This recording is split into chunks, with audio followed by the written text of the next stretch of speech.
कजरी तीज के व्रत की कथा। कजरी तीज के व्रत की कथा में भगवान शंकर और माता गौरा के विवाह की कथा सुनने से इस व्रत को पूर्णता प्राप्त होती है। अगर किसी ने व्रत रखा और भगवान शंकर और माँ गौरा के विवाह की कथा को यदि नहीं सुना तो व्रत को पूर्ण नहीं माना जाता, व्रत अपूर्ण ही रहता है। भाव उसका प्रबल हो सकता है, लेकिन भाव जब प्रबल हो जाएगा, जब आप भगवान शिव और माँ गौरा की विवाह की कथा कजरी तीज के व्रत के दिन प्रारंभ से आप सुनेंगे तो इस व्रत का पूर्णता होगी। मैं आपको सुनाने जा रहा हूँ कजरी तीज के व्रत की कथा, भगवान शंकर और माँ गौरा के विवाह की कथा। भगवान शंकर माँ सती से नाराज हो गए तो उन्होंने सती का त्याग किया।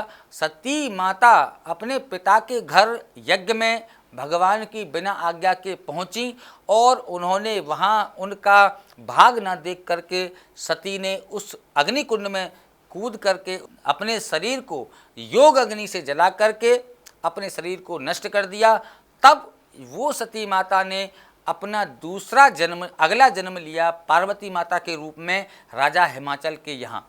राजा हिमाचल के यहाँ जब कन्या का भाग्य देखने महर्षि नारद जी पहुँचे तो उन्होंने राजा हिमाचल को बताया कि माँ गौरा के जीवन में तो ऐसा पति इनको मिलने वाला है जिसके अमंगल वेश होगा, जो भभूति रमाता होगा, जिसके गले में सर्पों की माला होगी, जिसके मित्र भूतगण इत्यादि होंगे।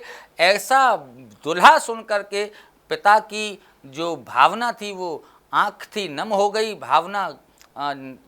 भावनात्मक स्थिति से देखें तो राजा हिमाचल थे, उनका मन दुखी हो गया और उन्होंने उपाय पूछा तो उन्होंने तप करने के लिए कहा।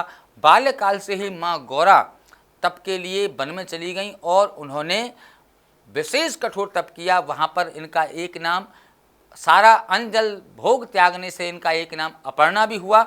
और तब भगवान विष्णु ने इनको प्रसन्न होकर के वर दिया और कहा कि तुमको भगवान शंकर ही वर के रूप में प्राप्त होंगे। माँ गौरा के तप करने से भगवान शंकर ने इनको आकर के प्रसन्न होकर के अभीष्ट वरदान दिया और माँ गौरा पार्वती को अपने अर्धांगिनी के रूप में स्वीकार किया। भगवान का विधि विधान के साथ में विवाह हुआ। भगवान का विवाह में सभी देवी देवता सम्मिलित हुए, भूत प्रेत इत्यादि आए और भगवान श्री गणेश का पूजन भी हुआ। तब भगवान शंकर और माँ गौरा का विवाह यहाँ पर संपूर्ण हुआ।